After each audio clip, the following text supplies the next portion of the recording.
मन हानी गुल बलोच मर्ची अदा निश्चय अंचुके माँ ऐलान दाता बुत्ता के 16 तारीख 4 बजे टीमा माँ रैली कशे और लगातार में मर्दों मंगा आगा हाँ और माँ के उम्मीद दास्ता में उम्मीद अच्छा गीस्टर मर्दों में दाहत का मौजूद है माँ हमें चीज़ गुशगाएं के मैं मर्दों चेस्कनक बुगाया और परन दूषी असगर ब्रवी हम चेस्कनक बुता दूषी दोबरात खुजदार ग्रेशा हम बुतगा चेस्कनक बुतगा नु गवर्नमेंट वत बोखलाट शिकार है सिंधी और बलूच चेस्कनगाएं ये चीज़ें हम अभी के मन ज़बरदस्ती तोफंग के जरिया बलूच और सिंधिया नि सारा तशद्दुद कना नो अर्ची बलूटा मकुत कना ये चीज़ कदी भी बुत नका कस भी पर तोफंग के जूरा या काफिर मुसलमान कुत नका के आग उसी में बलूच और सिंधिया इर्गमाल कना नू मनारा हमें चीज़ लगी कि मैं गप्पा है गुजारा का नहा और मैं मर्दुमा नहीं है साबाचू चेस्ट का नगाया इनू बोकलाहट शिकारा और मनी हयाला के मैं कामयाबी हमेशा तहाए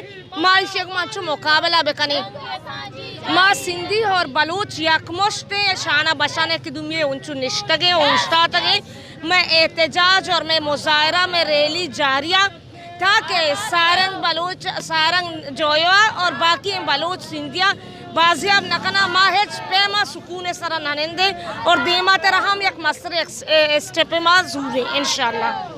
मुझे Sindhu Sagar Sindh Sujagi forum Karachi division finance secretary जैसा कि 11 तारीख को रात 1:30 बजे सारंग जो कि ज़ेबिस यूनिवर्सिटी कराची का एक टीचर है, एक उस्ताद है, एक दानिश्वर है, एक अदीब है, एक समाजी सियासी पूरा कारकुन है, उसको उठा के लेके गए हैं अपने उसकी बीवी सोनी जो पर मारा मारी करके और उसका तगद्दुस पैमाल करके उसको उठाया गया। जैसा कि आज सिंध सभा और सिंध सुजागी फोरम की तरफ से ये जो एहतजाज मुनक़िद किया जा रहा है और हम इस प्लेटफॉर्म से आलमी तंजीम जो इंसानियत आलमी तंजीम है उससे हम ये मुतालबा करते हैं कि सारंग जोयो को जल्द से जल्द आज़ाद किया जाए, वरना हम अपने से एहतजाज को और मज़ीद बढ़ाएंगे और इसका फिर नतीजा आप खुद भुगतोगे। जी अदा मां पठान खान ज़ोहरानी जी घरवारी आहियां। जीअं त मुंहिंजे मुड़ुस खे 11 नवंबर 2019 ते खंभियो हुयो, अॼु ताईं हुनजो का ख़बर न आहे। 10 महीनो हुनखे हले थो, अॼु ताईं हुनजी का ख़बर न आहे। हू बुकियुनि जो मरीज़ आहे। 2014 खां वठी SIUT में हुनजो इलाजु हलंदड़ हो। हुनजा 2 गुर्दा ख़तमु आहिनि। इन माण्हू मां रियासत खे कहिड़ो ख़तरो आहे जे इन खे बि तव्हां खंभे खणी विया आहिनि त इन्हनि मां कहिड़ो ख़तरो अथनि। जेकॾहिं हुनजे मथां को केस आहे, जेकॾहिं हुनजो को अहिड़ो ॾोह आहे त हुनखे अदालत में पेश कनि न। बाक़ी ईअं खंभे खणणु किथां जो कानून आहे, किथां जी अदालत आहे। इन्हनि जूं कोर्टूं पंहिंजूं आहिनि, इन्हनि जा पंहिंजा आइन आहिनि, न अदालतुनि में आणनि न त अदालतुनि खे ताला हणी छॾनि। महिरबानी करे मुंहिंजे घरवारे खे आज़ादु कनि।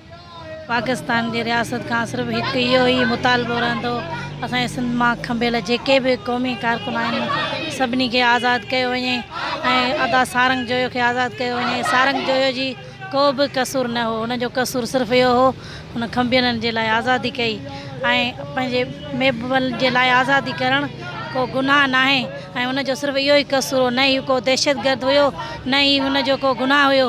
उन करे असां सभिनी भेनरुनि जो इहो ई मुतालबो रहंदो असांजे भाउ खे जल्द खां जल्द आज़ादु कयो वञे, न त असां मरण घड़ीअ ताईं हिन बुख हड़ताल ते रहंदासीं। उनजे घर में अची करे उनजे न्याणी ते तशदुद कयो आहे, उनजे मासूम न्याणी खे धकया अथनि, उनजे घरवारीअ ते तशदुद कयो आहे ऐं उनखां पोइ उनजे घर जो सॼो सामान उन्हनि सफ़ा विकिरे फिटाए छॾियो आहे, उनखे मार कुट करे खंभे खणी विया आहिनि। उन करे असांजो पाकिस्तान जी रियासत खां हथ ॿधी इहो अर्ज़ु असां कंदासीं त असांजे सिंध मां जेके बि खंभियल माण्हू आहिनि उन्हनि खे जल्द खां जल्द आज़ादु कयो वञे, न त असां मरण घड़ीअ ताईं हिते ई रहंदासीं। अगरि तव्हां पाकिस्तान जी रियासत चाहियो था त असां हिते न वियूं न त असांखे को बि हिते विहण जो शौक़ु न आहे।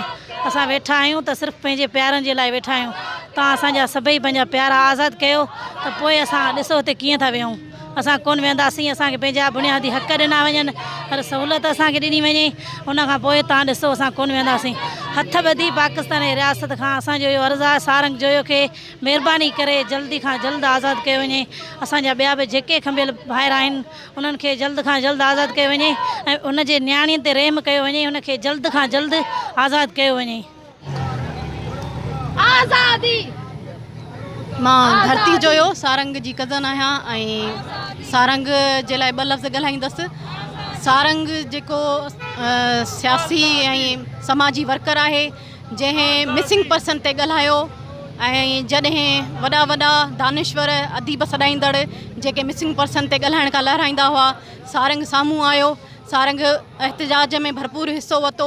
उन जो ई हिनखे उन ॾोह जी हिनखे सज़ा ॾिनी वई आहे, हिनखे खंभियो वियो आहे ऐं हिनखे बेगुनाह हिनखे जेको आहे सो अधु राति जे पेट में दहशतगर्दनि वांगुरु 50-60 माण्हू अची खंभे था वञनि। छा ॾोह आहे? छा इहो ॾोह आहे त बेगुनाह जेके लाचार बेवस मायूं आहिनि उन्हनि जे हक़नि जे लाइ या उन्हनि सां गॾु बीहण, या इहो ॾोह अथसि त मज़दूरनि जे हक़नि जे लाइ बीहे थो?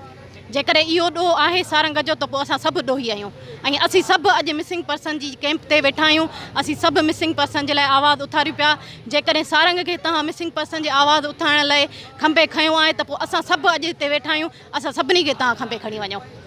असां सभु पंहिंजी गिरफ़्तारी ॾियण लाइ तयारु आहियूं। जेसीं ताईं सारंग आज़ादु कोन थींदो तेसीं ताईं असां हिन कैंप ते वेहंदासीं। जेसीं ताईं सारंग खे न मोटाईंदो तेसीं ताईं असांजो एहतजाज जारी रहंदो।